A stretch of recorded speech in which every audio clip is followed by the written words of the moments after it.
Bonjour, très heureux de vous retrouver. Nous allons découvrir ensemble les textes du troisième dimanche de Carême pour cette année C, pour le dimanche 23 mars. Encore un peu de temps. Dieu laisse encore un peu de temps à ses enfants pour qu'ils se convertissent vraiment. Il est patient. Encore faut-il ne pas trop abuser de sa patience, car la vie est fragile. Se convertir dès maintenant est urgent. N'attendons pas qu'il soit trop tard. C'est le message que Jésus nous adresse dans l'Évangile. Le Seigneur attend donc notre conversion, il espère notre foi en lui. Il veut nous délivrer du mal pour nouer avec l'humanité une alliance libératrice. Pour ce troisième dimanche de Carême, la première lecture nous raconte le jour où Moïse a rencontré le Seigneur sur la montagne. Ce jour-là, Dieu lui révèle son nom, « Je suis ». Enfin, dans la deuxième lecture, saint Paul relie plusieurs épisodes de la traversée du désert avec Moïse. Comme les Hébreux, nous devons affronter les épreuves de la vie avec foi. Mais le risque existe de mettre Dieu en cause quand ça va mal. Comme dans l'Évangile, c'est la solidité de notre foi et la vérité de notre conversion qui sont en jeu. Aussi, mettons-nous dès maintenant humblement à l'écoute de la parole et commençons par la première lecture. C'est un récit bien connu que nous entendons dans cette première lecture. Moïse va sur la montagne, il voit un buisson qui brûle bizarrement, il s'approche et une voix interpelle le berger. C'est le récit de la vocation de Moïse que nous entendons. Mais c'est aussi une théophanie, la manifestation de Dieu qui se révèle à son serviteur. Entrons avec Moïse dans la contemplation du Dieu d'Abraham qui se révèle au cœur de celui qui le cherche. Ce récit se trouve dans le livre de l'Exode, au chapitre 3, les versets 1 à 8, 10 et 13 à 15. En ces jours-là, Moïse était berger du troupeau de son beau-père Jéthro, prêtre de Madian. Il mena le troupeau au-delà du désert et parvint à la montagne de Dieu, à l'Horeb. L'ange du Seigneur lui apparut dans la flamme d'un buisson en feu. Moïse regarda. Le buisson brûlait sans se consumer. Moïse se dit alors « Je vais faire un détour pour voir cette chose extraordinaire. Pourquoi le buisson ne se consume-t-il pas ?» Le Seigneur vit qu'il avait fait un détour pour voir, et Dieu l'appela du milieu du buisson. « Moïse, Moïse !» Il dit « Me voici !» Dieu dit alors « N'approche pas d'ici, retire les sandales de tes pieds, car le lieu où tu te tiens est une terre sainte. » Et il déclara « Je suis le Dieu de ton père, le Dieu d'Abraham, le Dieu d'Isaac, le Dieu de Jacob. » Moïse se voila le visage car il craignait de porter son regard sur Dieu. Le Seigneur dit « J'ai vu, oui, j'ai vu la misère de mon peuple qui est en Égypte, et j'ai entendu ses cris sous les coups des surveillants. Oui, je connais ses souffrances.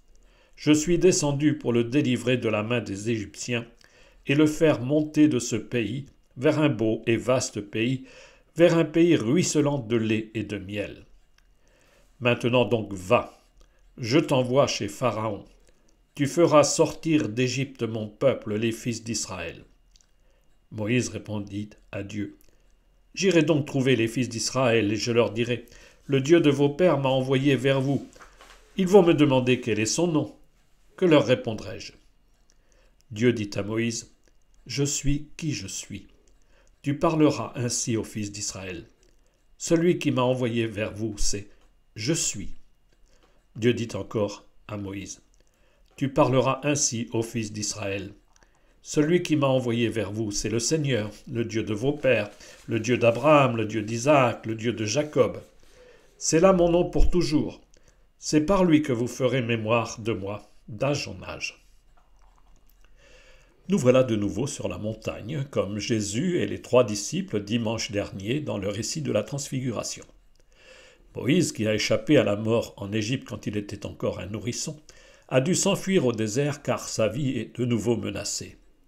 Il est devenu berger, et le voilà qui gravit la montagne de l'Horeb.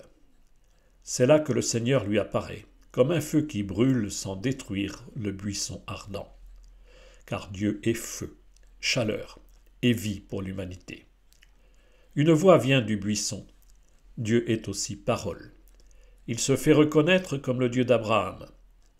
Moïse ose à peine s'approcher, il voile son visage, car personne ne peut voir Dieu sans mourir. L'appel est clair. Tu dois retourner en Égypte pour libérer le peuple. Dieu a pitié des souffrances des Hébreux esclaves en Égypte. Il veut les conduire vers une terre merveilleuse. Moïse ne dit pas non.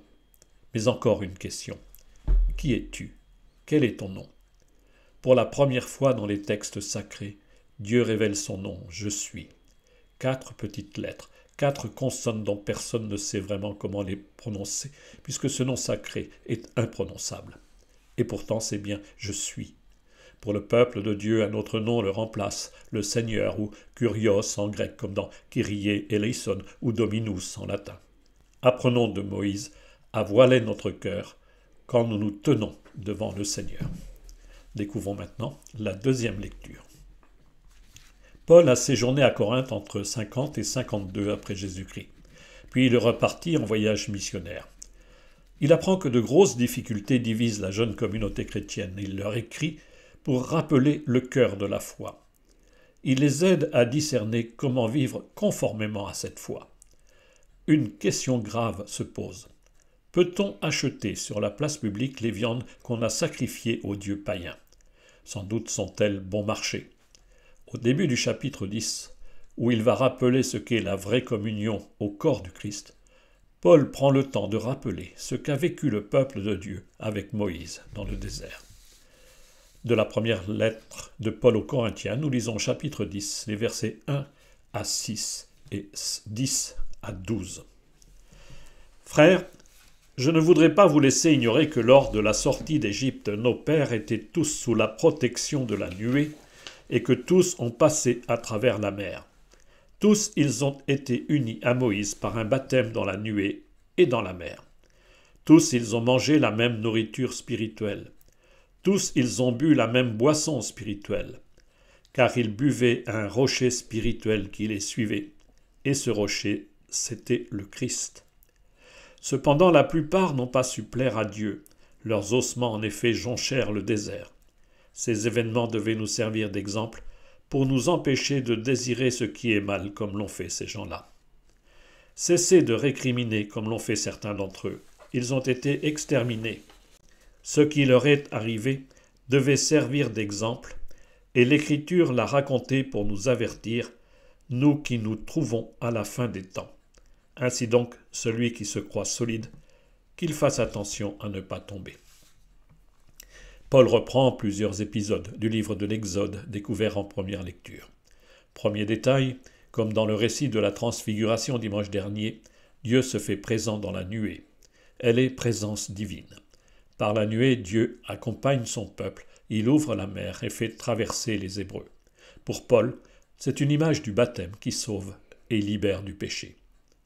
2 autres récits sont évoqués. Le peuple a faim, il a crié vers Dieu.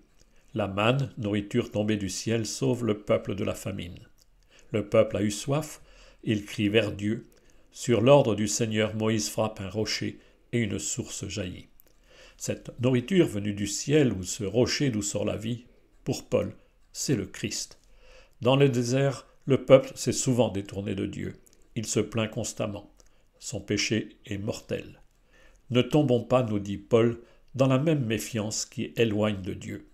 Mettons en lui notre confiance, car de lui seul vient notre force dans les épreuves. Et maintenant, nous partons à la découverte de l'évangile que nous propose la liturgie de ce dimanche. Parti de Galilée, Jésus a pris la route de Jérusalem, c'est dit au chapitre 9 de Luc, verset 51. Sur le chemin, il enseigne ses disciples. La route est rude jusqu'à la ville du martyr, et son message se fait de plus en plus radical. Les derniers jours approchent. Paraboles et récits se succèdent pour inviter les disciples à tenir bon et à se convertir. Cet enseignement s'adresse à nous aujourd'hui. Ne vivons pas comme si nous avions le temps devant nous. Pour nous aussi, les jours sont comptés.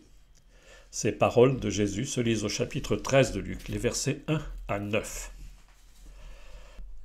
Un jour, des gens qui se trouvaient là rapportèrent à Jésus l'affaire des Galiléens que Pilate avait fait massacrer, mêlant leur sang à celui des sacrifices qu'ils offraient.